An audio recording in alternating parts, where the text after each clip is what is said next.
যে আমার বয়স ঠিক কত হতে পারে, 60 নাকি 70 কিরকম? আলহামদুলিল্লাহ আপনাদের চোখ ঠিক আছে, কিন্তু আমি এই প্রশ্ন এক জায়গায় করছিলাম আপনাদের মেহেরপুরে। এই প্রশ্ন করে একটা ঠ্যাক খাইছিলাম। এই জায়গায় জিজ্ঞাসা করছি যে আমার বয়স কত মনে হয়, বহু লোক মাঠে 30 নাকি 60 নাকি 70। তো সামনে আমার এক মুরব্বী বসা ছিলেন, উনি কোথাও কোনোদিন ফার্স্ট হয়েছে কি হয় নাই জানি না, কিন্তু ওই দিন উনি চিন্তা করছে কাউরে ফার্স্ট হতে দেওয়া যাবে না। লাভ দিয়ে উঠে বলতেছে হুজুর 60 বছর। আমি হাসতেছি, আমার হাসি দেখে এখন বাকি লোকজন বলতেছে হুজুর বললো আপনারে 60 বছর, আপনিও দেখি বোকার মতো হাসেন। আমি বললাম ভাই আমি খুশি আছি যে উনি 70 যে বলে নাই। পাশের থেকে একজন আমাকে বলছে যে হুজুর মন খারাপ করেন না, আসল ঘটনা হচ্ছে যেই বেচারি আপনাকে 60 বছর বলছে উনার চোখের মধ্যে পড়ছে ছানি, উনি যা দেখে সব 100-র উপর দেখে, আপনাকেই প্রথম 60 বছর বলছে। তাহলে আমার কি কোনো দুঃখ পাওয়ার কারণ আছে? তা আলহামদুলিল্লাহ আপনারা যারা এখানে এসেছেন আলহামদুলিল্লাহ সবাই ভালো দেখতে পাচ্ছেন আলহামদুলিল্লাহ। এই জন্য আপনারা মোটামুটি যথোপযুক্ত বয়সের কথা বলেছেন। আমি আমার আলোচনায় এবছর একটা ডিক্লারেশন দিয়ে কথা বলছি, সেটা হচ্ছে কোনো মুরব্বীদের জন্য, বয়স্কদের জন্য এই বছর অন্তত আলোচনা হবে না। যতটুক কথাবার্তা হবে যারা যুবক, যাদের বয়স আমার বয়স কাছাকাছি 35-এর কাছাকাছি, তাদের জন্য আলোচনা হবে ইনশাআল্লাহ। এই জন্য যে সকল মুরব্বীরা আছেন আপনাদের ছুটি, আপনারা যাইতে পারেন। এখন শায়েখ আহমদুল্লাহ আসলে তারপরে আসবেন, এখন যায় পেট পুরে ভাত খায় চাচির সাথে গল্প করে পান টান খেয়ে তারপরে আসতে পারেন, নাকি বলেন? আপনাদের ছুটি। আর যদি থাকতে চান তাহলে যুবকদের মতো জবান খুলে দিয়ে হিম্মত করে থাকতে হবে 1-1.5 ঘন্টা। রাজি আছেন আপনারা? সবাই রাজি? যদি রাজি থাকেন তাহলে একটা পরীক্ষা দেন, পরীক্ষা দিয়ে তারপরে দেখি কারা পাস করে কারা ফেল করে, তারপরে দেখা যাবে কি হয়। কি বলেন? যাদের বয়স এখনো আন্ডার 35, 35 হয়নি, তারা একটু হাত তোলেন তো, দুইটা দেখি। 35 বছর যাদের হয় না, এই বাচ্চা তোমার বয়স কত? হাত তোলা মিয়া, বোঝে না। আন্ডার 35, 35 হয়নি যাদের, 1, 2, 10, 11, 12, 13, 14, 15, 35-এর নিচে ওই চাচা হাত তুলছে, ওই যে 65 পার হয়েছে। হাত তুলছেন আপনারা? মুরব্বীরা চুপচাপ থাকেন। এখন শুধু যুবকরা, আমি একটা তাকবীর পড়বো, আপনারা সবাই উত্তর দিবেন, পারবেন না ইনশাআল্লাহ? শুধু যুবকরা, মুরব্বীরা কোনো শব্দ করবেন না। এখন শুধু যুবকরা একটা তাকবীর দাও, লিল্লাহে তাকবীর, আলহামদুলিল্লাহ। কিন্তু যা তাকবীর দিল হাত নামান, হাত নামান। আপনারা মুরব্বীরা বলেন তো বাবা, এই তাকবীর আপনাদের মনে ধরছে, পছন্দ হয়েছে? তাহলে আরেকটা ঘটনা বলি, যেটা সেদিন কোথায় জানি বললাম। আমি দিনাজপুরে এক মাহফিলে গিয়েছিলাম। যাওয়ার পরে আমাকে এখন বলতেছে দিনাজপুরে ওইদিকে এক লোক, হুজুর আমার কিন্তু কোনো মুরব্বী মানুষ পছন্দ না। আমি বললাম মুরব্বী মানুষের দোষ কি বাবা, মুরব্বীর দোষ কি? কয় হুজুর এই যত মুরব্বী আমার দৃষ্টিভঙ্গি অনুযায়ী এগুলো সব চায়না ব্যাটারি। কি ব্যাটারি? আমি বললাম ভাই বেয়াদব, মানুষ চায়না ব্যাটারি হয় কেমন করে? কি উদ্ভট কথাবার্তা বলো তুমি। কয় হুজুর আপনি খেপেন না, আমার ব্যাখ্যাটা শোনেন। কয় আমার এলাকায় একটা মুরব্বী আছে, এই মুরব্বীর বয়স হচ্ছে প্রায় 60-এর উপরে হুজুর, কিন্তু এই মুরব্বী এমনই এক মুরব্বী, উনি আসর থেকে মাগরিব, মাঘ মাসের দিন মাত্র 55 মিনিট, এর মধ্যে মুরব্বীর অজু যায় হুজুর বলে 5-6 বার। তা আপনি বলেন 55 মিনিটে যারা এতবার অজু যায়, অজু ধরে রাখতে পারে না, এটা কোনো ব্যাটারি হলো? এই জন্য আমি নাম দিছি চায়না ব্যাটারি। কি ব্যাটারি? কি সাংঘাতিক যুক্তি। তা আমি ওকে বললাম যে ভাই তুমি মানুষকে যাই বলো, আমাদের মুরব্বীরা যে পরিমাণ ফরমালিন মুক্ত, ভেজাল মুক্ত, টাটকা ভালো খাবার, নিজেদের উৎপাদিত পুকুরের মাছ, নিজেদের গরুর দুধ এগুলা খেয়েছে, খাওয়ার পরেও শেষ জীবনে আমাদের এই পরিস্থিতিতে এসে নিজেদের শরীর ঠিক রাখতে পারতেছে না। আর সেখানে আমরা যে পরিমাণ ভেজাল, 2 নম্বর ফরমালিন, বিষ, সার খাচ্ছি, তাতে আল্লাহ না করুক আমাদের 60 বছর হলে আর চায়না থাকা লাগবে না, ডাইরেক্ট হয়ে যাওয়ার সম্ভাবনা আছে। কথা ঠিক কিনা?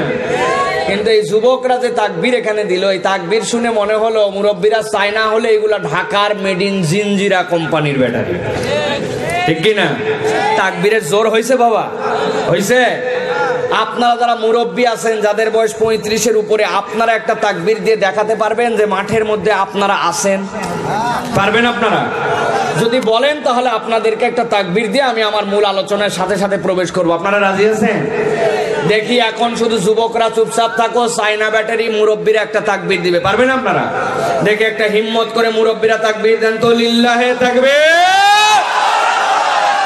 আলহামদুলিল্লাহ। যুবকরা চিন্তা করছে হুজুর, এই হুজুরের তো আমরা কোনোদিন এখানে দেখি নাই, যে পরিমাণ পাম পট্টি লাগায় মুরব্বীদের তাকবীর দেওয়ালো, এরকম একটা সুযোগ খালি হুজুর আমাদেরকে দিয়ে দেখেন, এবার ফাটায় ফেলবো, কি কর, ঠিক না? কিন্তু আপনাদের সুযোগ আসবে অল্প সময় পরে, ফাটানোর সুযোগ আসলে ফাটায় দিয়ে না, তখন রাজি আছেন ইনশাআল্লাহ? প্রিয় ভাইয়েরা, আজকে আমরা পবিত্র কুরআনুল কারীম থেকে সরাসরি একটু আলোচনা শোনার চেষ্টা করব ইনশাআল্লাহ। এটা হচ্ছে অনুরোধের আলোচনা। আজকে আপনাদের কাছে কথা বলার চেষ্টা করব কুরআনুল কারীমের আল্লাহ রাব্বুল আলামিনের অবতীর্ণকৃত একটি অন্যতম সূরা হচ্ছে সূরাতুদ দাহর। এই সূরার অপর আরেকটি নাম হচ্ছে সূরা ইনসান। সূরার নাম কি? কথা বলেন, সূরার নাম কি? আল কুরআনুল কারীমের ৭৬ নম্বর সূরা। সূরা নম্বর কত? ৭৬ নম্বর সূরা, সূরা ইনসান, মদিনায় অবতীর্ণ একটি সূরা। কুরআনুল কারীমের মধ্যে ১১৪টি সূরা আছে। এই সূরাগুলোর আল্লাহ রাব্বুল আলামিন ডিফারেন্ট বিউটিফুল নামকরণ করেছেন। আল্লাহ রাব্বুল আলামিন কুরআনুল কারীমের একটা সূরার নাম দিয়েছেন আনকাবুত। আনকাবুত মানে হচ্ছে মাকড়সা। মাকড়সা চেনেন আপনারা? কোরআনে মাকড়সার নামেও সূরা আছে, সুবহানাল্লাহ বলবেন না? এই কুরআনুল কারীমের মধ্যে আবার একটা সূরা আছে, যে সূরার নাম হচ্ছে নাহল। নাহল মানে হচ্ছে মৌমাছি বা মধু। মধু দিয়েও আল্লাহ একটা সূরার নাম দিয়েছেন, সুবহানাল্লাহ বলবেন না? কোরআনে আরো মানুষের নামেও সূরা আছে, কাছাকাছি টাইপের নাম আছে, যেরকম সূরা নাস, তার মানেও মানুষ। আল্লাহ রাব্বুল আলামিন এরকম একটা সূরা দিয়েছেন। আবার কুরআনুল কারীমের মধ্যে আল্লাহ রাব্বুল আলামিন জিনরা যেন অসন্তুষ্ট না হয়, জিনদের নামেও একটা সূরা দান করেছেন। সেই সূরাটার নাম হচ্ছে সূরা জিন। আল্লাহ রাব্বুল আলামিন এরকম নানান ধরনের সূরা দিয়েছেন কুরআনুল কারীমের মধ্যে। একমাত্র সব সূরার আলোচ্য বিষয় হচ্ছে মানুষ। কুরআনুল কারীমের মূল আলোচ্য বিষয় কি বলেন তো? জোরে বলেন। কোরআনের কেন্দ্রীয় আলোচ্য বিষয় হচ্ছে মানুষ, এটা মনে রাখবেন প্রিয় ভাইয়েরা। কিন্তু দেখেন, একটু খুব গভীর খেয়াল করে দেখেন, আপনাদের এলাকায় কত ছাগল বাচ্চা দেয়, গরু বাচ্চা দেয়, ভেড়া বাচ্চা দেয়। কোনোদিন আপনারা মানুষের কাছে এরকম কোনো কথা বলতে শুনছেন, আরে আমার ছাগলটার বয়স ৩ বছর হলো, এখনো তুই ছাগল হলি না? বলছে? বলে না এই কথা। গরুর বাছুরকে কোনোদিন কি বলে, কি গরু রে তুই, আজ পর্যন্ত গরুই হলি না? বলে? বলে না, বরং উল্টা কথাটা বলে, গাধা তুই আজ পর্যন্ত গাধাই রয়ে গেলি। বলে কিনা মানুষ?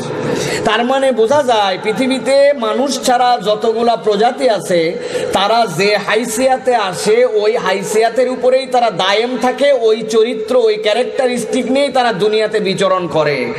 একমাত্র এক্সেপশনাল প্রাণী হচ্ছে মানুষ, যাদের ব্যাপারে মানুষ ৭০ বছর বয়স হওয়ার পরেও বলে, কি রে তুই ৭০ বছর বয়স হলো, আজও তুই মানুষ হলি না। কথা বলেন? বলে কিনা? আবার বলে, উত্তর পাড়ার গফুর মাস্টার নামে একটা মাস্টার ছিল, ভাই কত যে পিটায়া মানুষ বানাইছে, ওই রকম স্যার একটা আবার দরকার। বলে কিনা? তো উনি কি ছাগল পিটায় মানুষ বানাইছে? উনি ওই মানুষ নামের 4 পা হাত পালা 2 হাত 2 পাওয়ালাকে আবার মানুষ বানাইছে, জন্য তাকে বলে মানুষ বানাইছে, ঠিক কিনা? এই জন্য আল্লাহ রাব্বুল আলামিন বলছেন, পৃথিবীতে কেবলমাত্র 4 হাত 2 হাত 2 পা চোখ কান মুখ নিয়ে আসলেই মানুষ হওয়া যায় না। মানুষ হওয়ার জন্য কুরআনুল কারীমকে গ্রহণ করে নিয়ে আল্লাহর নবীর দেখানো পথে যদি চলে, তবেই কেবল তারা আল্লাহর কাছে মানুষ হতে পারে। কথা ঠিক কিনা? ভালো করে খেয়াল করেন, আল্লাহ রাব্বুল আলামিন এই মানুষ বানানোর অন্যতম দাবি নিয়ে একটা কুরআনুল কারীমের সূরা অবতীর্ণ করলেন, যে সূরার নাম দিলেন সূরা ইনসান। সূরার নাম কি? আয়াত সংখ্যা কত? ৭৬ নম্বর সিরিয়াল। ভাই তাও কিছু একটা মনে রাখছে, আলহামদুলিল্লাহ। মদিনায় অবতীর্ণ একটি সূরা।